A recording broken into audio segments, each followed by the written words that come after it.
to grow. Indonesia's economy grew by more than 5% every year over the last decade. And I'm confident that this year our growth will be higher. Our inflation remains at around 2%. Our government deficit is now kept below 3% of our GDP. International institutions did not praise us because of unfounded optimism. Friendship and collaboration over confrontation. And always friendship over enmity. Our credibility, hard-earned over many years, has been protected. Credibility once lost is very expensive to regain. Indonesia, in our history, has never once defaulted on our payments of our debt. Not once. Succeeding regimes always pay the debts of the preceding regime. Successive presidents will always honor the debts of the previous administration. Excellencies, distinguished friends, in addition to requiring peace and stability, growth requires statecraft and capital, in particular the efficient allocation and reallocation of capital. That is why last February we established our sovereign wealth fund, Danantara Indonesia. Danantara means the energy to power the future of Indonesia. Danantara is a sovereign wealth fund with $1 trillion in assets under management. With Danantara, I can stand here in front of you as an equal partner. Indonesia is now not only a land of peace and stability. Indonesia now is more and more the land of opportunity. Once again, I mentioned that I am convinced that our growth, the growth of our economy will be significantly surprising to many in the world. With Danantara, Indonesia is now able to be your partners. We will co-invest and grow with you. Danantara is established to finance and co-finance the industries of the future. We are determined to industrialize our country in a significant way. The industries of the future must be executed well and wisely. That is why we built Danantara with strong oversight and institutional responsibility. And we try to find the best executives to direct the leadership of Danantara. Danantara now manages 1,044 state-owned enterprises. We are going to bring this down to around, at most, 300.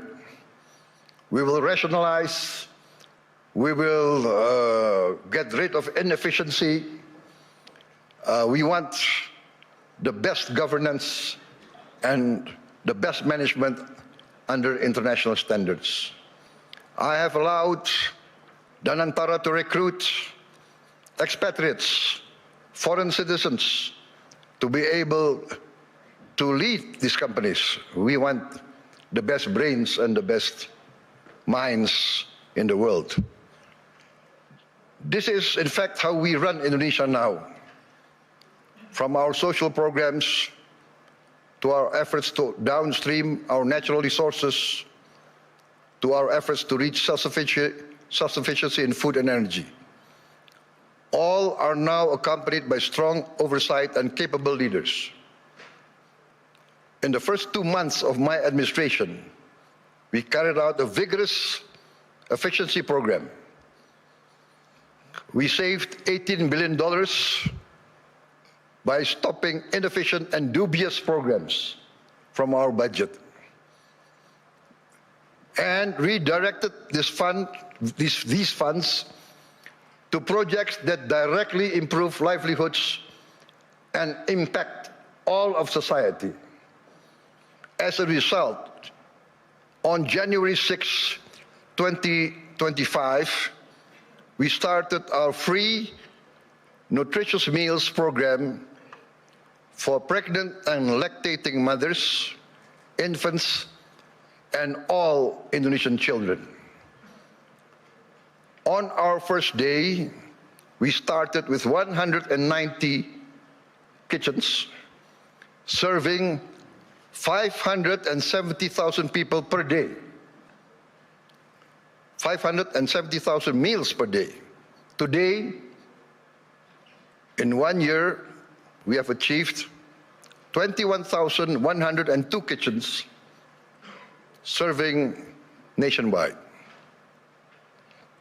As of last night, we are producing 59.8 million meals for 59.8 million children, mothers, and elderly living alone.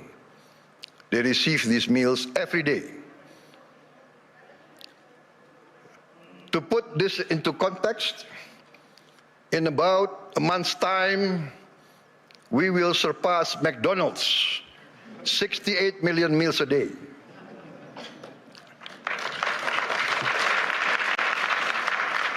We started in January of last year. This year, we aim to serve 82.9 million meals a day. All children of Indonesia, from the womb of their mother up until they reach 18 years of age, benefit from this program.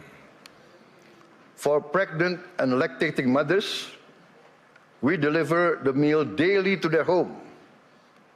This is also delivered to their homes for the elderly living alone. To put this in the context I mentioned, I think McDonald's started their first kitchen in 1940. To reach 68 million, it took them, well, 55 decades more. We will reach 82.9, I hope, by the end of December 2026. But my people say, no, sir, we will reach 82.9 before December. So hopefully we will achieve this. In addition to strengthening our children, our free meals strengthens our economy. More than 61,000 micro, small, and medium enterprises and cooperatives are now a part of this supply chain. We are creating more than 600,000 jobs just at the kitchens. At its peak, we are optimistic it will reach 1.5 million direct jobs with vendors, with suppliers. There will be another more than 1 million livelihoods embraced and improved. This is why I'm convinced that our growth will reach impressive numbers. Our social policies must expand productivity and produce growth. Today, 70 million Indonesians receive free medical checkup, and they will receive free medical checkup once a year for the rest of their lives. And this will increase to all the children and the adults of Indonesia. We are providing free medical checkup to all citizens of Indonesia.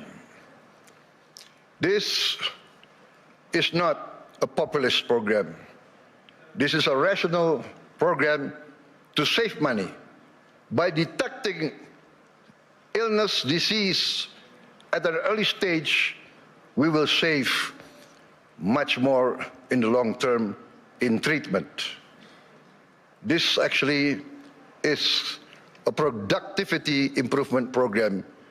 My experts say that in the long run, we will save many, many billions of US dollars.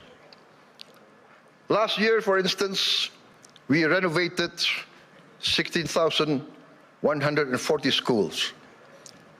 We equipped 288,000 schools, each with one 75-inch interactive flat panels as part of our digitalization of our education program.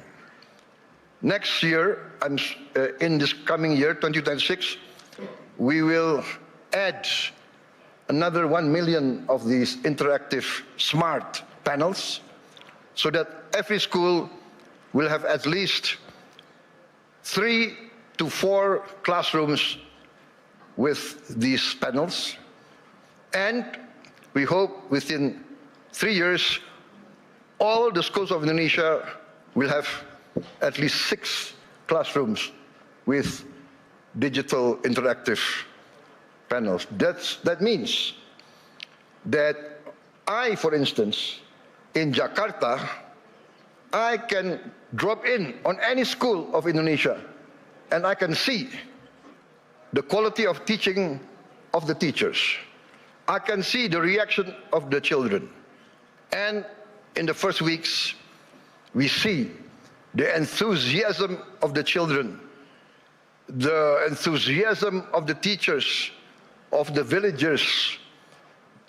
Many of them cry when they see the panels coming in. We get messages, Mr. President, in the entire history of this village, we have never felt that the central government knows about us. This is the first time we feel that the central government cares about us and is now in our village, is now helping to teach our children. This is, for me, heartwarming, because what we are doing is we are empowering the future generation of Indonesians.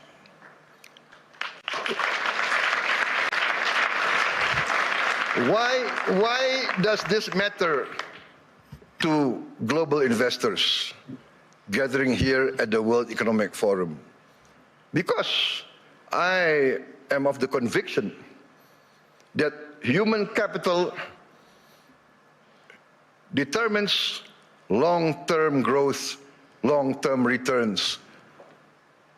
Human development, human resources is the key to a thriving and successful nation. Lack of education is the path towards failed states. No country can hope to be stable and prosper if its people are illiterate, if its people are not able to keep up with modern science and technology. In addition, this year we will increase the renovation. I'm determined to modernize and renovate 60,000 schools. I'm also building 1,000 schools, what I call integrated, comprehensive schools with modern facilities, with modern laboratories, 1,000. I have already, 500, but I've already built 160 schools, boarding schools for the very poor. So this is maybe unique, because usually the children of the upper class, the children of the wealthy, go to boarding school. But I now make boarding schools for the very poor. Their only condition for entering the school is they must come from the bottom deciles of our society. Those who are very poor, I'm taking their children. I want to cut the chain of poverty. Usually in countries like my countries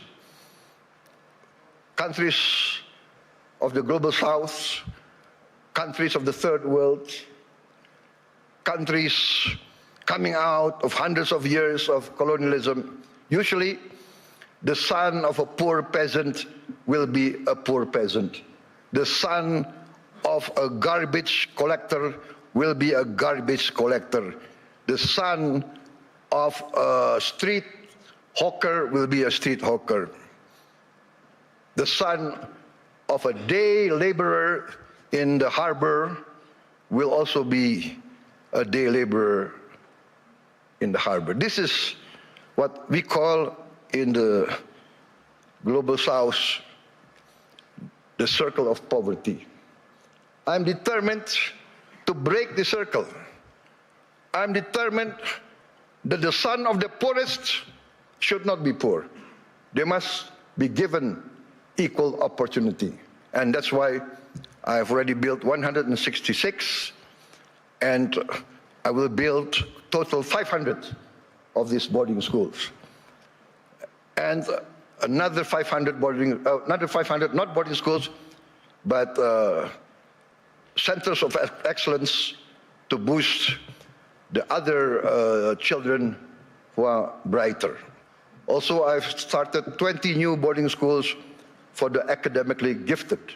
I'm also building 10 new universities, and I'm discussing and negotiating with the best universities of Europe, United Kingdom, and North America to twin them and to produce universities and campus of international standard. In addition, we are now in the process of building 83,000 cooperatives with 83,000 warehouses, 83,000 cold storage, 83,000 mini markets, 83,000 village drugstores selling generic medicine,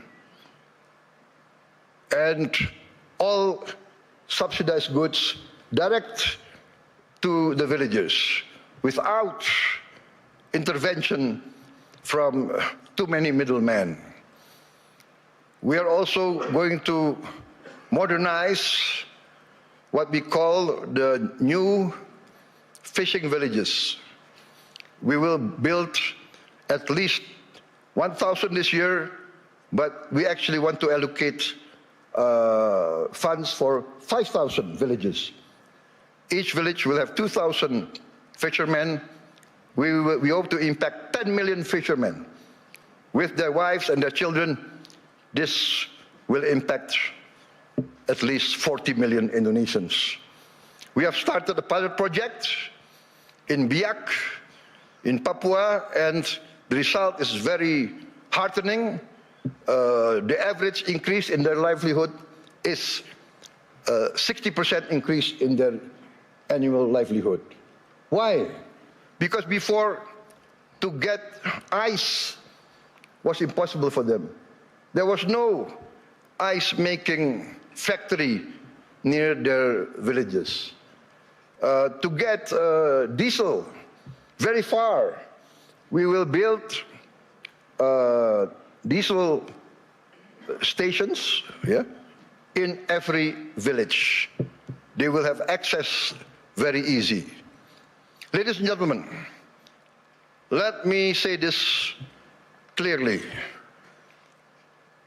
There is no investment climate without the certainty of equitable rule of law. Nobody will come in to invest in a country that is lawless or of dubious legal tradition. I am determined, under my administration, to ensure the rule of law. The rule of law must prevail over any vested interests. In 2025, Indonesia, as I promised, we will confront, and we have confronted corruption directly, firmly, and openly. As any person dealing with an illness, with a disease, we must have the courage to acknowledge the illness and disease that we suffer. We are determined directly to fight against this corruption. It's challenging. Not many people believe we can do it, but we have no choice. I have no choice. I have been inaugurated, I've been sworn in to uphold the Constitution and the rule of law. In my first weeks in government, we uncovered massive abuse in fuel and crude oil governance. In all sectors of the economy, we found illegality, illegal practices. In my first year of administration, we have already confiscated 4 million hectares of illegal plantations and illegal mines. It is amazing. I call this not free enterprise. I call this not the free market. I called it openly greedonomics, the economics of greed, the economics of rapacious practices. Maybe in many of your countries, there was a period like this, a period of the robber barons. I have confiscated 4 million hectares, but 2 days ago, I led the cabinet meeting by Zoom from London, and we decided to confiscate or to revoke the licenses of 28 corporations which had licenses over 1.01 million hectares. I revoked because we found them violating laws. They were building plantations on protected forests. This is a flagrant undermining of the rule of law. Perhaps these rapacious so-called entrepreneurs feel that they need not recognize the sovereignty of the Indonesian government. Or perhaps they feel they can buy all Indonesian government officials. I have reports that some of these people in their meetings say, oh, it's okay, there is no government official that cannot be bought. Well, I challenge them to try to buy officials from my administration. They will come to find themselves a big surprise.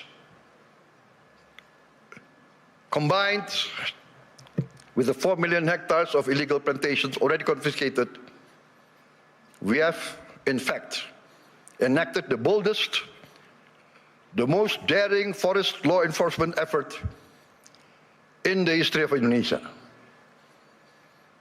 We have closed, up to now, 1,000 illegal mines. But my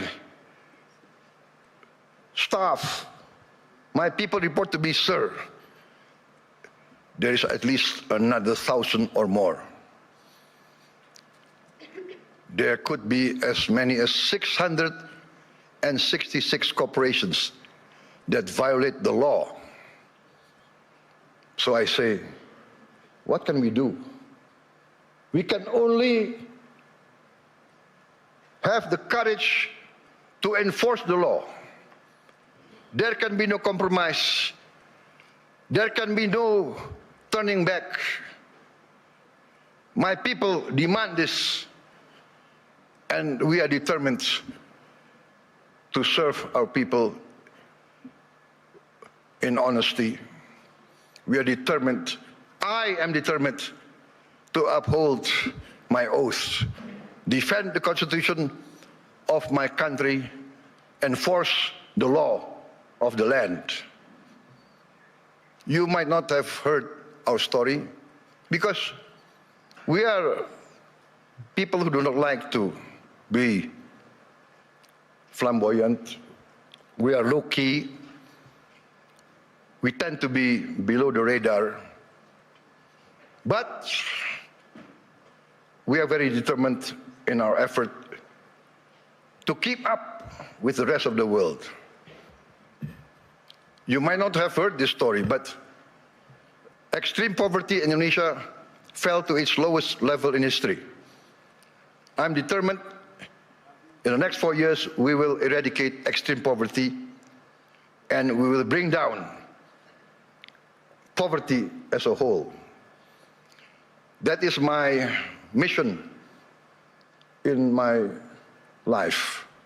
That is my mission in the remaining years of my life. There is nothing more honorable.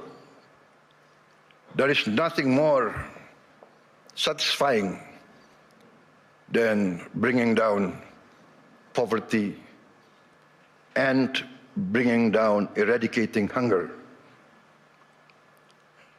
There is a saying I learned from my elders.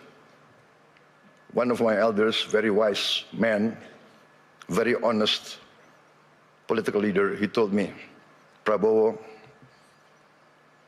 the duty of a leader is very simple. The leader of this country, if you want to be leader of the country, you must work so that the poor and the weak can smile and can laugh. Very simple. What does that mean? If the poor, the weak, can smile and can laugh, that means they have hope. That means they see a future. That means their livelihood is being improved. So that is my mission now, to make the poorest of Indonesians, the weakest of Indonesians, smile. I think part of this is we must combat corruption, manipulation, malfeasance. Ladies and gentlemen, a few days ago, I was surprised myself. Gallup poll and Harvard University found that a research survey of hundreds of countries found that Indonesia, the Indonesian people, is the most happiest people, the most flourishing country in the world with the people the most optimistic. This is a bit heartening, but for me also a bit sad. I know my people. Many of them live in shacks. Many of them do not have clean water. Many of them do not have bathrooms. Many of them eat rice with salt. And yet they smile. And yet they have hope.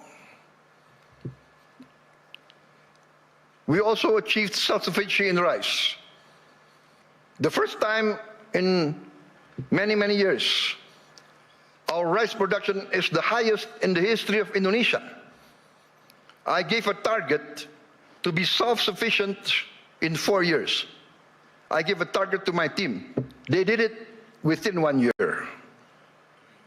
I am convinced in the next 4 years, we will be self-sufficient in the other food products. Corn, sugar, protein. Excellencies, distinguished delegates, Indonesia does not fear economic integration. We are a trading nation for hundreds of years. We conclude now trade agreements not because it is fashionable, but we consider it necessary. We believe in the concept of win-win. Last year we signed free trade agreements and comprehensive economic partnership agreements with Europe, with the EU, Canada, Peru, Eurasia. I have just visited the United Kingdom to sign our new strategic partnership. Also an economic growth agreement. And we hope next year we partnership agreement with the United Kingdom. This is part of our strategy to deepen productivity, reduce barriers, unlock private sector growth for Indonesia, ASEAN, and the Global South.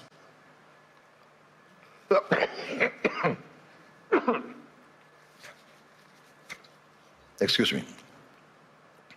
We believe that trade integration, when done fairly, is not a threat to sovereignty. We believe trade is a tool for prosperity. Indonesia has a clear vision.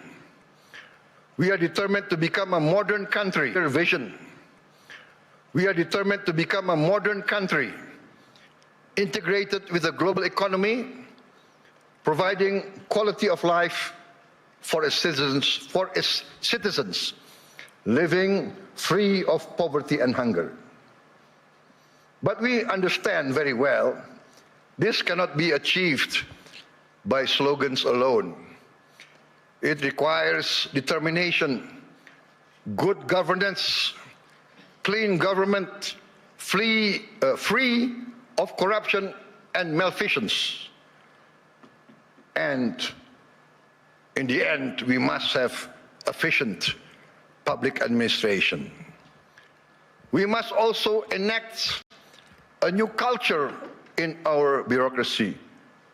Our government must serve the general good and must not entrench itself in collusion with greedy and rapacious economic players.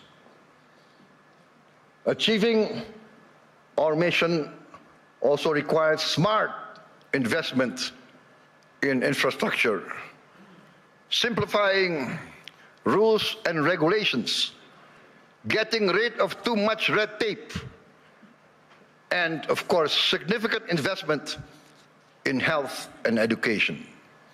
Distinguished delegates, friends, economic growth requires a dynamic private sector. Indonesia is and will always be open for foreign and domestic investment. And we realize the prerequisite for investment is political and economic stability. Also, the certainty of equitable rule of law, guaranteed by a strong, clean and democratic government. Indonesia today offers sustainable growth with stability. We may be very low-key, we may be below the radar, we don't like to be flamboyant, to be bragging. We believe in evidence evidence-based action. In fact, I was invited to speak last year here, and I declined. Why? Because had I come last year, I would have only been leading my administration only for 2 months. So what will I be able to say? I will only be able to talk, to give platitudes. Today, I stand before you with confidence, with pride in our achievement. We have in 1 year achieved tremendous gains, tremendous reforms.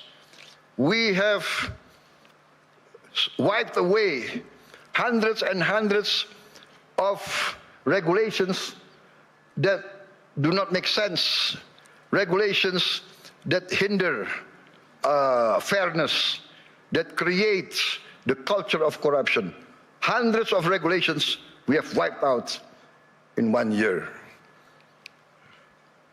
Ladies and gentlemen,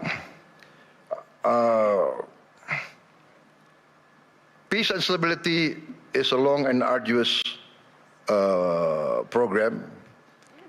But if you want to take something from my talk today, maybe it should be this. Indonesia chooses peace over chaos. We want to be a friend to all, an enemy to none. 1,000 friends too few for us, one enemy too many. We want to be a good neighbor, a good, responsible citizen of the world, protecting the environment, protecting nature. We must not destroy nature. We must live with nature. We must maintain and be a part of a future full of hope. Hope grounded in credibility, execution of sound public policy, and continuous record of growth with equity. Let us build the world we want to live in together. Let us continue the journey to improve the quality of life for all, to live in peace, freedom, friendship, tolerance, coexistence, and cooperation for all races, all ethnicity, all religions. Let us continue our pursuit of justice for all, security and freedom for all. I look forward to seeing many of you here in this room in Indonesia, because in Bali this June, we will host the first Ocean Impact Summit together with the World Economic Forum, which Indonesia is sponsoring, together with the important participation of Mr. Ray Dalio and his research vessel, Ocean X. There is a SpaceX, I think, from Mr. Elon Musk, but I think Mr. Ray Dalio is one of the pioneers in ocean research. And Indonesia, being 3/4 sea, we are very concerned about the future of our ocean. Ladies and gentlemen, thank you very much for your attention. May you go in peace with the blessing of the Almighty God. Wassalamualaikum warahmatullahi wabarakatuh. Shalom, salve, Om Shanti, Shanti Om. May peace be upon us all. Thank you.